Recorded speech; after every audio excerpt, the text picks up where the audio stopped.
अवसान और अंतिम युद्ध। अवसान, जो कभी स्वयं निर्माता था, अब ब्रह्मांड को मिटाना चाहता है। आरव चेतना रूप में वापसी करता है। जया अब ध्वनि रूप में लौटती है, ब्रह्मांड की आवाज। काव्या और ध्रुव बलिदान देते हैं। अंततः 7 शुद्ध आत्माएं एकत्र होती हैं। सप्तहृदय। वे मिलकर बोलते हैं निर्माण मंत्र, जिससे अवसान अंततः विलीन हो जाता है। ब्रह्मांड शुद्ध होता है। अब यह निर्माणशील ब्रह्मांड है, एक कैनवस की तरह। शांत समय और अगली सुबह। अब सुपर योद्धास एक परंपरा है। त्रिनेत्रशाला एक विद्यालय बनाया जाता है। वीरगाथाएं लिखी जाती हैं। सम्यशिला एक स्मारक बनता है।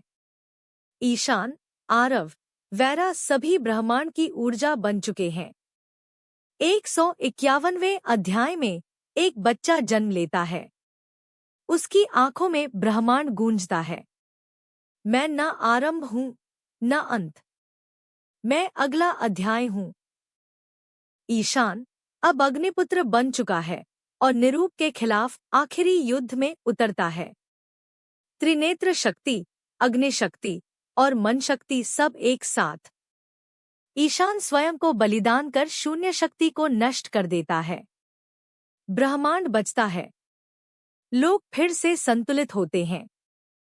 सुपर योद्धा की नई पीढ़ी तैयार हो चुकी है। आरव अब पूर्ण गुरु है। सभी योद्धाओं की वीरगाथा लिखी जाती है। और आखिरी दृश्य में एक नवजात शिशु मुस्कुराता है। जिसने कभी अग्नि छुई थी, अब वही शांत जल बनेगा। अग्निपुत्र ईशान और शून्य कुल का उदय।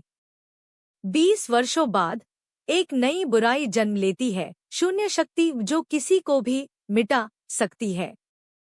ईशान, एक अनाथ बालक, अग्निशक्ति के साथ जन्मता है। जब शून्य कुल अंतरिक्ष के एक हिस्से को निगलता है, गुरु आरव उसे बचाते हैं। नया दल बनता है। ईशान अग्निपुत्र, काव्या वायु योद्धा, ध्रुव पृथ्वी नियंत्रक, जया मानसिक शक्ति वाली, स्वरा नक्षत्र की नई अगुआ। पुराने योद्धा रिया, कैल, जोनी भी वापस आते हैं। शून्य कुल के 7 प्रधान सप्तशून्य सामने आते हैं। उनका नेता निरूप है, कालग्रह का पुत्र। अंततः ईशान बलिदान देता है। शून्य शक्ति नष्ट होती है, लेकिन वह स्वयं शून्य में प्रवेश कर विलीन हो जाता है। नवनिर्माण, मृत्यु से परे जीवन। ईशान की चेतना मृत्यु के पार पहुंचती है, आत्मलोक। वहां आरव, वीरभान, वैरा की आत्माएं मिलती हैं। अब शुरू होती है निर्माण शक्ति की यात्रा, शक्ति जो सिर्फ बचाती नहीं बल्कि रचती भी है। ईशान अब निर्माण पुत्र बनकर लौटता है। पर रचना के साथ आता है भय, हर निर्माण में विनाश का बीज। वह गलती से एक विनाशक कालकृत को रच देता है, जो आगे जाकर अवसान में बदलता है एक अंतिम नाशक शक्ति। कल्पनालोक की दीवारें टूटने लगती हैं, विचार यथार्थ बनते हैं। प्रारंभ, भविष्यवाणी का जन्म। बहुत पहले 3 शक्तियां, त्रिनेत्र शक्ति को 3 लोकों में बांट दिया गया, पृथ्वी लोक, दिव्य लोक और अंधकार लोक।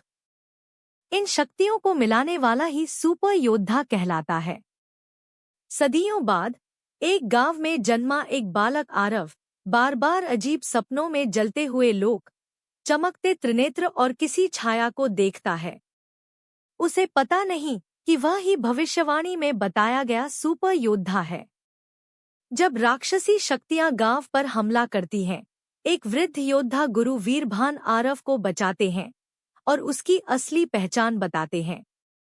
त्रिनेत्र शक्ति को पाने के लिए आरव एक यात्रा शुरू करता है, जिसमें उसके साथ जुड़ते हैं रिया, बुद्धिमान रणनीतिकार, कैल, बलशाली योद्धा, जोनी, हंसमुख पर चालाक, वीरा, दिव्य लोक की योद्धा। त्रिनेत्र की खोज और कालग्रह का उदय। टीम एक एक कर तीनों शक्तियों की खोज करती है। हर लोक में उन्हें परीक्षाओं, राक्षसों और भ्रमों का सामना करना पड़ता है। रास्ते में पता चलता है कि आरव के माता-पिता की मौत त्रिनेत्र शक्ति के कारण हुई थी। आरव अपने गुरु से नाराज हो जाता है, पर समय पर गुरु वीरभान बलिदान देते हैं और आरव की शक्ति पूरी तरह जागती है। कालग्रह, एक अंधकारमय आत्मा, त्रिनेत्र शक्ति को हथियाने के लिए अंतिम युद्ध छेड़ता है। सुपर योद्धास उसके सामने खड़े होते हैं। तीनों शक्तियों के एकीकरण और बलिदानों के बाद कालग्रह नष्ट होता है। ब्रह्मांड में शांति लौटती है।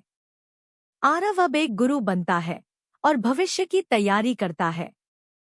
ईशान अब अग्निपुत्र बन चुका है और निरूप के खिलाफ आखिरी युद्ध में उतरता है। त्रिनेत्र शक्ति, अग्निशक्ति और मन शक्ति सब एक साथ। ईशान स्वयं को बलिदान कर शून्य शक्ति को नष्ट कर देता है। ब्रह्मांड बचता है। लोग फिर से संतुलित होते हैं। सुपर योद्धा की नई पीढ़ी तैयार हो चुकी है। आरव अब पूर्ण गुरु है। सभी योद्धाओं की वीरगाथा लिखी जाती है और आखिरी दृश्य में एक नवजात शिशु मुस्कुराता है। जिसने कभी अग्नि छुई थी, अब वही शांत जल बनेगा।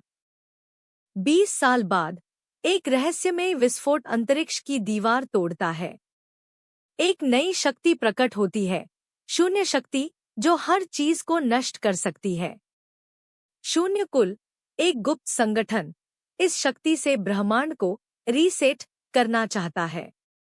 अब आरव बन चुका है गुरु।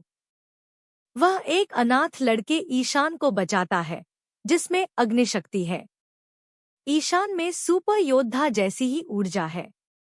नई टीम बनती है। काव्या वायु योद्धा, ध्रुव पृथ्वी नियंत्रक, जया मन की शक्तियों की स्वामिनी। पुरानी टीम रिया, कैल, जोनी भी वापस आती है। सब मिलकर अग्निपथ में प्रवेश करते हैं, जो शून्य शक्ति के मूल तक ले जाता है। वहीं एक एक कर सच्चाइयां खुलती हैं। ईशान की मां शून्य कुल की सदस्य थी। वैरा बलिदान देती है। टीम पहले शून्य योद्धा अनंता से लड़ती।